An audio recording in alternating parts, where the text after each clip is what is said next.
Well, for the viewers who have not met Joe Pippen, I'm very thankful to be able to introduce him to you today. And also John Frazier, who is really not a stranger to Homekeepers. You've been here before. Welcome, both of you, very much. Great to be here. And Joe has a hand in both of these books, but this one you have written, John, and it's all about the elder law, and this is estate planning. I just can't emphasize enough how important these subjects are, and the fact that we can bring these gentlemen to you, and it's going to give you some really good information, probably save you a lot of money and a lot of stress and things that can happen at the end of life. Let's talk about this one first, John, or Joe. This is the Florida State Planning Handbook, and are most states similar, because we have viewers all over the country?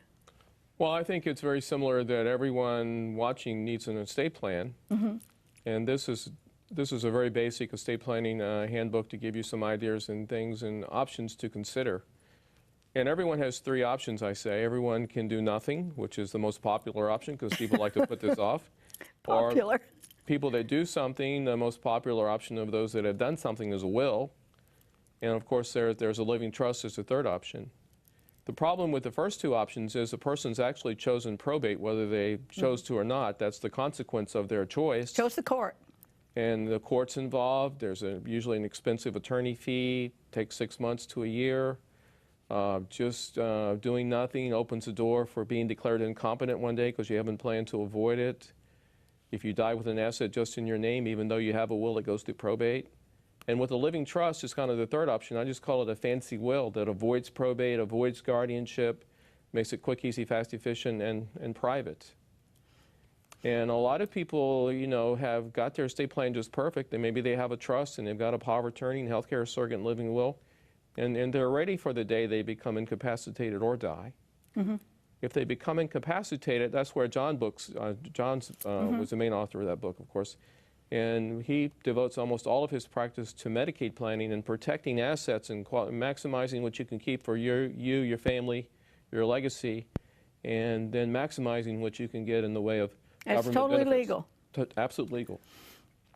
One thing I learned about Joe over the years is you ask the questions none of us ever thought of, and then once you ask it, you think, wow, I'm glad you brought that up. Joe did a living will for my mother and for me, and all I can say is when my mother passed, and John helped me with that too, and we're going to get into that, it was as smooth. I mean, there wasn't a hiccup as far as any of the legal or her assets or anything. Well, that was a living trust now. I had nothing to worry about. All right, John, is elder law something new? Is that a legal term, elder law? Well, I think historically estate planning has been around much longer, and so elder law is a newer practice area as compared to estate planning. It's kind of a sub-branch of estate planning, I would say. Now, this deals with Medicaid planning and estate planning, and I think what a lot of people do not know, and I learned this with my mom, that she needed to go into a nursing home, and in that whole experience, there's a way for her assets to be protected that's totally and completely legal. Can you explain that better than I could? As far as Medicaid is concerned, I think it's important to know that the average cost of nursing home care right now in Florida is right around $8,700 per month, or about $100,000 per year. So the typical family cannot afford to pay $100,000 a year for a person's care. In order to qualify for Medicaid, however, you have to have less than $2,000 in assets. So what we do is we take the countable assets, things like bank accounts, stocks, bonds, annuities with cash value, and we restructure and protect those assets so that the countable assets are less than $2,000. And by doing that, instead of paying $8,000 or $9,000 a month for the person's care, the cost under the Medicaid program would be the person's gross monthly income minus $105, which is called the personal needs allowance. And then if they have health insurance, let's say that they pay $200 a month for private health insurance, they would get a deduction for that.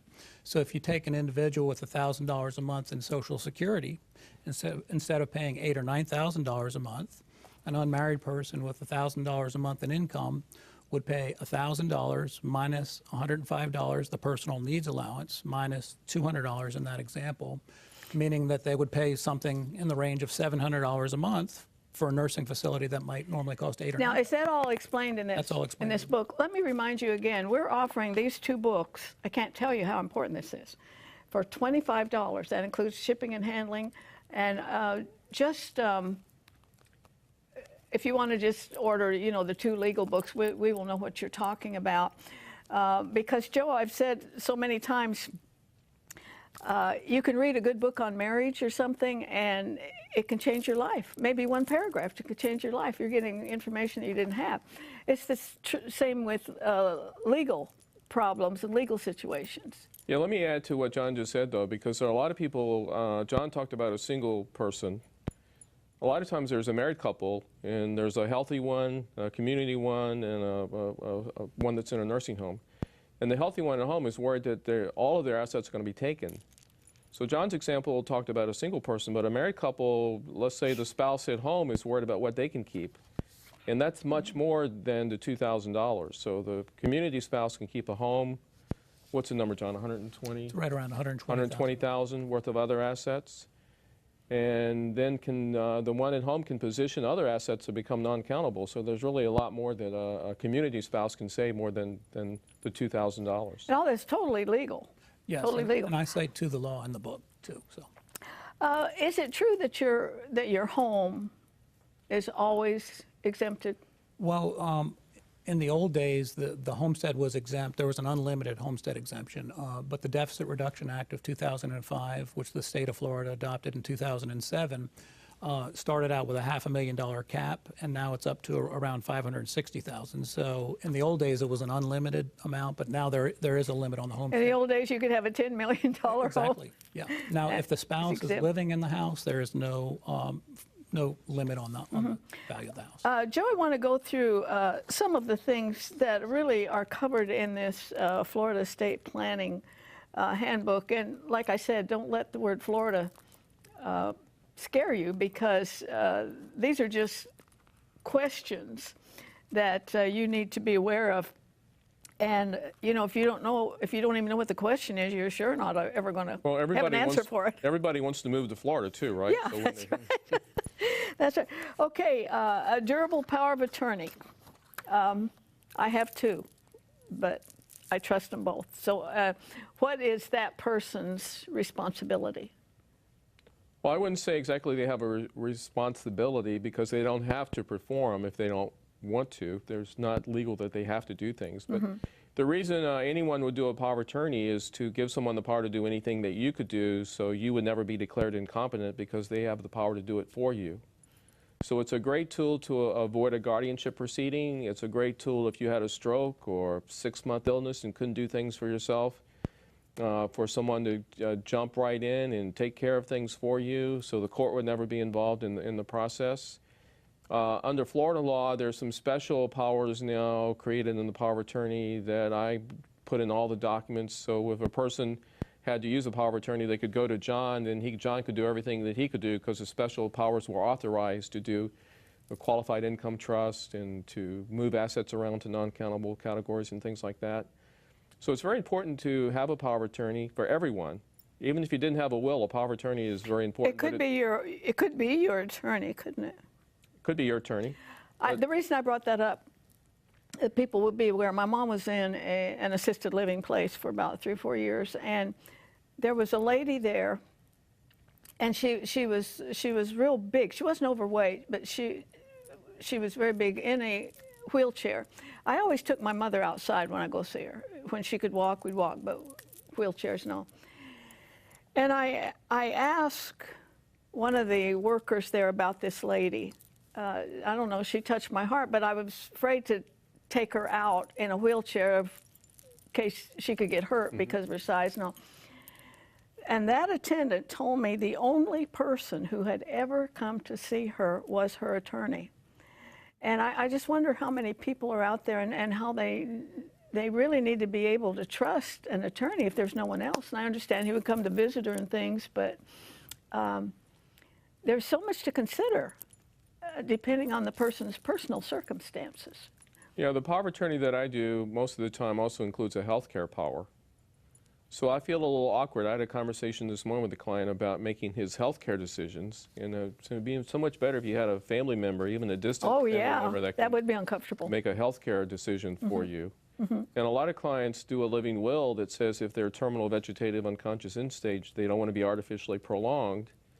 You know, and thank goodness that the healthcare surrogate doesn't have to make that decision most of the time. The two doctors make the determination that you've reached that stage before that document kicks in.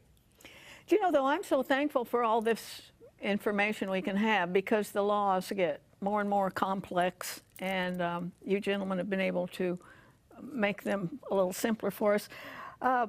Your book, John, mentions an elder law umbrella. What is that? Well, that includes the estate planning aspect of estate planning. Everything, right? Wills, trusts, power of attorney, living will. And then also under the elder law portion in terms of protecting the assets if a person has to apply for Medicaid. There are also veterans benefits out there. Both Joe and I are accredited by the VA also. And a percentage of my clients, but a smaller percentage of my clients are eligible for veterans benefits, and that includes a surviving spouse of a veteran who served at least one day during wartime, 90 days active duty, and an honorable discharge. And this is prior to about 1981. The rule changed around 1980, 81. So if your service was later, it's a 2-year requirement. But that's a very little known potential benefit for. Wow. Yeah, and that's a very nice benefit too. And I would like for our veterans to get anything and everything that's available to them. And the surviving spouses too.